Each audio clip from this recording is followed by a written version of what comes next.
அப்போ அதில் 16 வாசிங்க பார்க்கலாம். ரத்தாம்பரம் விற்கிறவள்னு போட்டிருக்கு. ரத்தாம்பரம்னா என்ன? முதல்ல என்னது தெரியணும்? சபைக்கு ரத்தாம்பரம்னா என்னன்னு தெரியணும் முதல்ல. அப்புறம் இவன் ரத்தாம்பரம் விற்கிறவள்னு போட்டிருக்கு. ரத்தாம்பரம்னா என்ன அப்படின்னு சொன்னா இங்க பார்த்தா தெரியும். தானியல்கிட்ட எல்லாம் ஒரு தடவை இந்த ராஜா சொன்னான், நீ இந்த எழுத்தை மட்டும் வாசி தந்தீங்கன்னா உனக்கு ரத்தாம்பரை ஆடை உறுதி பொற்பர சாணியை நினைச்சுவேன் கழுத்துல போடுவேன்னு சொன்னா. அது என்னன்னா ராஜாக்களும் ஆசாரியர்களும் மட்டுமே உடுக்க தகுந்த ஒரு உடை தான் என்னது இந்த ரத்தாம்பரம். ரத்தாம்பரத்தை அந்த அளவு பணம் கொடுத்து யார் வேணாலும் உடுக்கலாம், ஆனால் பணம் கொடுக்க முடியாது யாருக்கும். இன்னைக்கு இருக்க காலத்தில் பார்த்தா கோடிக்கணக்கில் பணம் செலவாகும் ஒரு ரத்தாம்பரம் உடுக்கணும்னா.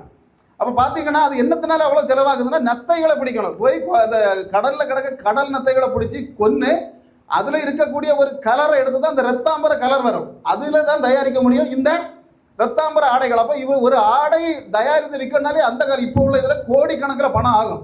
அந்த நாளில் கோடிக்கணக்கில் பணம் உள்ளதை வித்துக்கிட்டு இருந்தவ தான் யார் இருந்த? ஆமாம். அப்போ இவன் பிச்சைக்காரியில் தெருவில் நடக்கிற